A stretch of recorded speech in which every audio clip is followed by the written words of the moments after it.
Good morning everyone. आज हम next topic discuss करेंगे data communication and computer network में कंप्यूटर नेटवर्क सिक्योरिटी। तो नेटवर्क सिक्योरिटी आपका बेसिकली 5th यूनिट में एक छोटा सा टॉपिक है, इंट्रोडक्शन ऑफ नेटवर्क सिक्योरिटी। तो उसी चीज़ में हम ये चीज़ डिस्कस करेंगे। During initial days of internet it uses was limited to military and universities for research and development purpose. Later, when all the network merged together and formed internet, the data used to travel through public transit network. Common people may send the data that can be highly sensitive, such as the bank credential, username and password, personal documents, online shopping details, or confidential documents. All security threats are intentional, that is, they occur if only if intentionally triggered. Security threats can be divided into following categories. That means इसका जो पहले जो दिन थे उसमें internet का इतने ज़्यादा यूज़ नहीं था, तो उस समय ये फैक्टर थे, लेकिन उस समय इतनी सिक्योरिटी देना ज़रूरी नहीं था। लेकिन आज के समय में हर चीज़ आपकी इंटरनेट पर हो गई है, तो इस समय ये सब चीज़ें हमें प्रोवाइड करनी ही पड़ती हैं, वो भी हाईली सिक्योर्ड तरीके से। सबसे पहला इसका है interruption. Interruption is a security threat in which availability of resources is attacked. For example, a user to unable to access its web server और web server is hijack. That means interruption मतलब कोई भी चीज़ को अगर आप access कर रहे हो और आप उसको कोई दिक्कत आ रही है, आप उसको एक्सेस नहीं कर पा रहे हो, तो इसका मतलब क्या है, वो हाईजैक या हैक्ड कर ली गई है ना। तो इंटरप्शन आ गया, बीच में प्रॉब्लम आ गई है। सेकेंड है privacy breach. In this threat, the privacy of a user is compromised.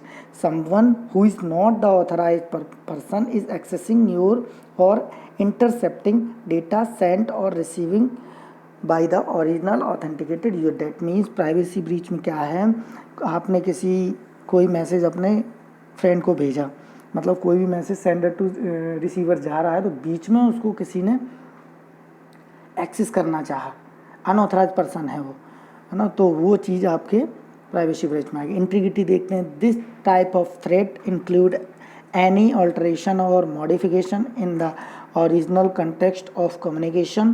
The attacker intercept and receives the data sent by the sender and the attacker then either modifies or generates false data and send to the receiver. The receiver receives the data assuming that it is being sent by the original sender. That means integrity आप सभी लोग जानते हो, integrity में जो data हमने भेजा है और without modification, without any changes, वो रिसीवर साइड पे रिसीव हुआ है कि नहीं।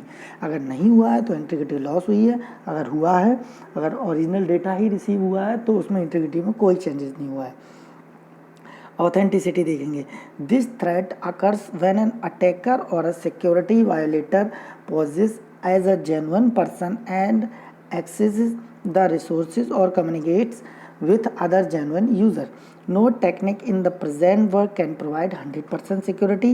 What steps can be taken to secure data while it travels in unsecured network or internet? The most widely used technique is cryptography. जैसे सही कह रहे हैं बिल्कुल कि ऐसी आज के समय में कोई टेक्निक नहीं है जो आपको 100% सिक्योरिटी दे सके, बट हम उसके कुछ मेजर्स हैं, कुछ प्रोटोकॉल्स हैं, वो यूज़ कर सकते हैं। इसको हम क्रिप्टोग्राफी टर्म्स यूज करते हैं। द मोस्ट वाइडली एक टेक्निक है क्रिप्टोग्राफी, हम यूज़ करते हैं सिक्योरिटी पर्पज़ के लिए। इस डायग्राम में भी आप देख रहे होंगे, सेंडर है, रिसीवर है। यहाँ कोई भी मैसेज जब प्लेन टेक्स्ट से निकला, प्लेन टेक्स्ट मतलब उसको इनक्रिप्ट किया, इनक्रिप्ट करने के वो साइफर टेक्स्ट में बदल जाता है। जब भी नेटवर्क में कोई मैसेज ट्रैवल करेगा तो साइफर टेक्स्ट में होके वो ट्रैवल करता है, और जब रिसीवर एंड पर पहुँचेगा तो वो डिक्रिप्शन प्रोसेस होगी, उसके बाद उसमें प्लेन टेक्स्ट फिर वो रिसीवर साइड पर रिसीव हो जाएगा। Cryptography is a technique to encrypt the plain text data which make it difficult to understand the interpret. There are several cryptographic algorithms available present day as described below. Secret key, public key, message digest. These are the some cryptography or security provided schemes we used in computer network. तो सबसे पहले हम थोड़ा सा introduction देखेंगे सबका। secret key encryption. Both sender and receiver have one secret key. This secret key used to encrypt the data at sender's end. After the data is encrypted, it is sent on the public domain to the receiver because the receiver known and has the secret key. The encrypted data packets can easily be decrypted. Example of secret key encryption is data encryption standard DES, या आप network security जब पढ़ेंगे उसमें देखेंगे. इन secret key encryption it is required to have a separate key for each host on the network, making it difficult to manage. Public key encryption. In this encryption scheme या system, every user has its own secret key and it is not in the shared domain. The secret key is never revealed on the public domain. Along with secret key, every user has its own but public key. Public key is always made public and used by sender to encrypt the data. When the user receives the encrypted data, he can easily decrypt it by using it own secret की. अगर इसका example की बात करें public की तो राइवर सामिर Edelman RSA algorithm है इसकी. Message digest. In this method the actual data is not sent. Instead, a hash value is calculated and sent.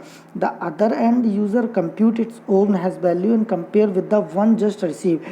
If both hash values are matched, then it is accepted, otherwise rejected. अगर इसकी example की बात करें, example of message digest is MD5 hashing.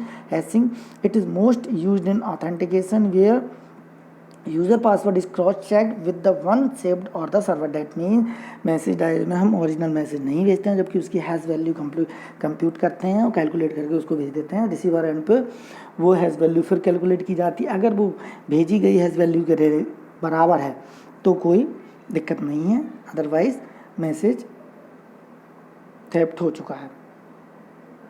Thank you.